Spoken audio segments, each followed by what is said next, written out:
Good afternoon, everyone, and welcome back to Fast Guard News. I'm Dwight Gibson. I'm Roderick Payne. And today we want to talk to you about private investigations and if your spouse is cheating. Do you want to know if your spouse is cheating? You can reach out to us at www.fastguardservice. We'll tell you what your girl's doing. Hey, now, I mean, this is a funny subject because a lot of people are in relationships and a lot of people do not trust each other.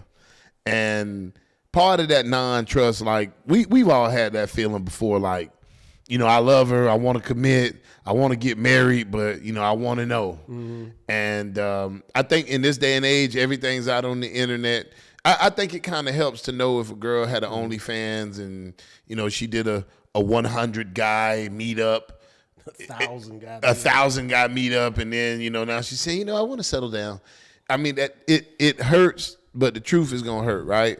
You want to get to the bottom of the truth. We've all seen it. Like you find people that try to keep their phone under their pillow. Mm-hmm. They're going to shower with their phone. It makes people wonder, like, okay, what's in that phone that you don't want me to see? Mm-hmm. And people always say, well, if you look, you're gonna find what you're looking for.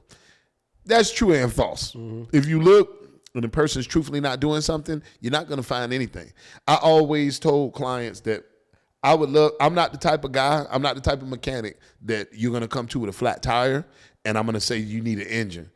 If you got a flat tire, we'll try to help you fix the flat tire. If it's something that we do not know how to fix, we'll tell you, hey, listen, the chances of you finding out if this person's doing X, Y, and Z, tapping phones is illegal. So let's get off that. You can put listening devices in the car, but you can't use it in court if you're planning on using that for a divorce. Mm-hmm. You can forget about that. So what else can we do? You can go back to the old school. You can follow. We do in-depth background check. Mm-hmm. We go through social media. We go through things that they may have owned.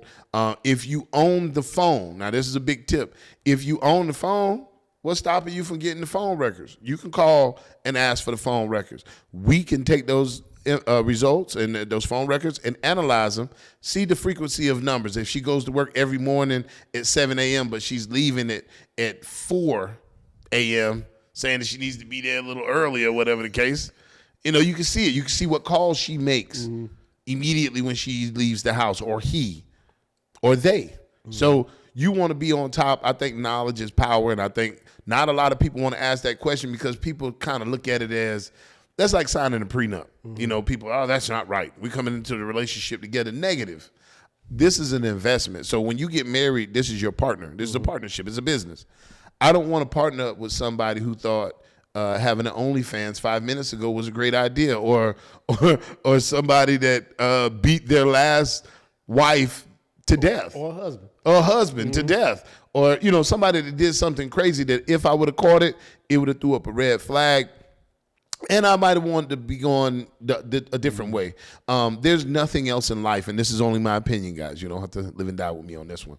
But there's nothing else in life that you do long-term that there's not some type of investigation. When you buy a house, you get an inspection. They want to make for damn sure that you're locked into this 30-year mortgage and you're going to pay it based on you got a good product. When you buy a car, they want you to take it for a test drive, see how it rides. You want it, you kick the tires. So you want to make sure you're making an informed decision. An informed decision about an individual is a good decision. And sometimes a background check or a little bit of private investigation will help connect those dots that you knew were out there. What about hacking? Can a private investigator hack a person's digital life? That's correct. So let me rephrase that. So a private investigator can get into whatever that we have access to. Mm-hmm. Remember, invasion of privacy is a real thing. So you can be, brought up in criminal charges for certain things, sharing certain information about people's health, HIPAA laws and all this. Even though you're not an employee, it's still people don't want their personal information put out in the open. So, there's certain things you can touch on, certain things in the gray area, and certain things are just wrong. Mm-hmm. So we try to stay away from the things that are just wrong. Hacking, on the other side, if you get hacked, we can find out what IP address. We could do a little bit of research on some of that stuff, but you have to understand, we're a private investigator is only as good as the information that you bring. So this is a quick tip to all our viewers. I never give out my personal phone number. I only give out a business phone number. Why? Because with our system, we can take your phone number and run and get your whole life, find out all your assets, your wife, your relatives, all off of a phone number. So I made a suggestion to get a sideline or get another phone that's not connected to me as an individual to deal with just for business, because sometimes people do weird things.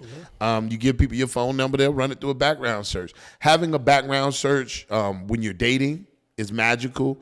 Having a background search, if you're planning on getting involved with somebody from a business standpoint, you got a potential partner that you're thinking, hey, man, we're going to open a grocery store together. Well, it would help to know that he was arrested for fraud 5 years ago for the same exact deal. Right. So I guess, like I said, an informed decision is a good decision, and you're only making the decision based on the information you have available. Right. We're trying to get you the rest of that information so you can see, like, hey, it's not matching up. You may want to look into it, or we want to dispel your alarms by saying, listen, you were looking for something. This person's obviously not that person from what we found.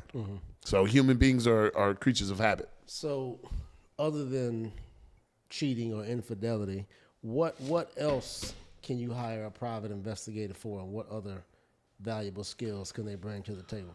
Well, you can find missing persons. We do a great job at skip tracing. Child welfare. We've done child welfare cases where we're not invading or putting the child in any type of danger. We're just surveilling from afar, seeing how this person's being treated once they get outside the house, or whatever we can ascertain from doing our surveillance techniques and following and try to put it all together in a report. Because sometimes we get brought into court and they want, as a licensed investigator, they want your professional opinion. You're getting sworn in and you're going on the stand giving your recollection of what happened. Right.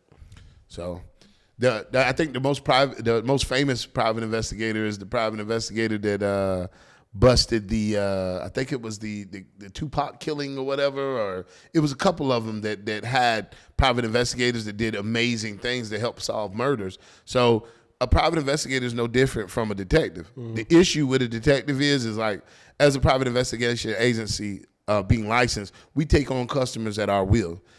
In law enforcement, when you're a detective, you get whatever case comes up. So you're not going to be able to pay full attention to one case at a time. If 10 cases come in that day, you got to investigate all 10 for that week or that month or whatever it is. With a private investigator, you're getting one individual doing one task until completion. Once that task is done, you present the results. We ask the client, hey, do you want to move forward? Is there anything else you want to know? We hope that we provided all of the information you were seeking. If there's more investigation to be done, we bill per hour, almost like an attorney. Right. So. All right. Well, if you need private investigation services, give us a call. You can also reach us online at www.fastguardservice.com, and our phone number, 844-254-8273 or 844-25-GUARD. Have a nice day, and we hope to hear from you. And if your girl's going on a girls' trip, you may want to call us. We'll tag along where you can. We'll go where you want to go, brother. Call us. Bye.